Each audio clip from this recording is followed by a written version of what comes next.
mempersembahkan program Santapan Rohani terambil dari Kisah Para Rasul pasal yang keempat, ayat yang ke-32 sampai dengan ayat yang ke-35. Kisah Para Rasul pasal yang keempat, ayat yang ke-32 sampai dengan ayat yang ke-35. Cara hidup jemaat. Adapun kumpulan orang yang telah percaya itu, mereka sehati dan sejiwa, dan tidak seorang pun yang berkata bahwa sesuatu dari kepunyaannya adalah miliknya sendiri, tetapi segala sesuatu adalah kepunyaan mereka bersama. Dan dengan kuasa yang besar, rasul-rasul memberi kesaksian tentang kebangkitan Tuhan Yesus. Dan mereka semua hidup dalam kasih karunia yang melimpah-limpah. Sebab tidak ada seorang pun yang berkekurangan di antara mereka. Karena semua orang yang mempunyai tanah atau rumah menjual kepunyaannya itu, dan hasil penjualan itu mereka bawa, dan mereka letakkan di depan kaki rasul-rasul, lalu dibagi-bagikan kepada setiap orang sesuai dengan keperluannya.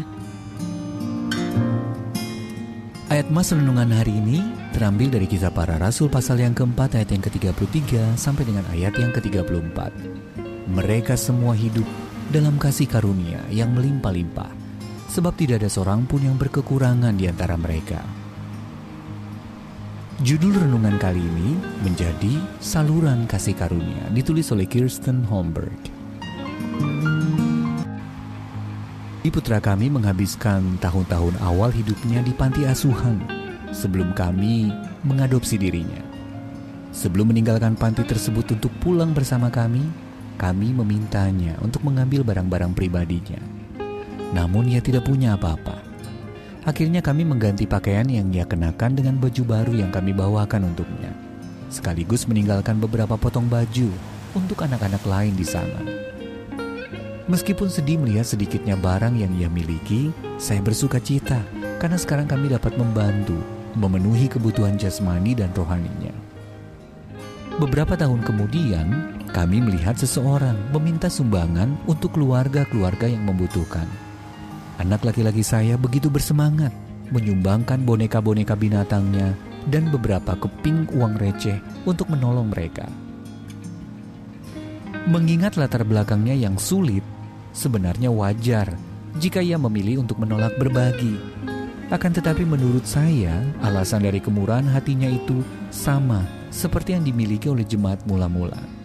Mereka semua hidup dalam kasih karunia yang melimpah-limpah, sebab tidak ada seorang pun yang berkekurangan di antara mereka. Kisah Para Rasul pasal yang keempat, ayat yang ke-33 sampai dengan 34. Jemaat itu rela menjual harta benda milik mereka demi memenuhi kebutuhan satu sama lain.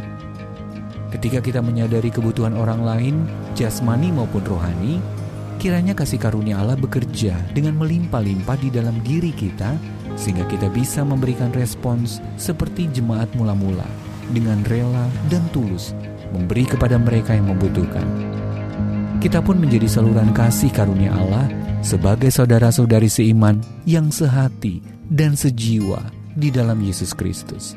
Ayat yang ke-32. Bagaimana kasih karunia Allah telah bekerja dalam hidup Anda? Apa yang dapat Anda bagikan kepada orang lain sebagai manifestasi dari kasih karunia Allah? Terima kasih Allah untuk semua yang telah Engkau berikan kepadaku, termasuk kasih karuniamu. Tolonglah aku untuk membagikan kasih karuniamu itu kepada sesamaku.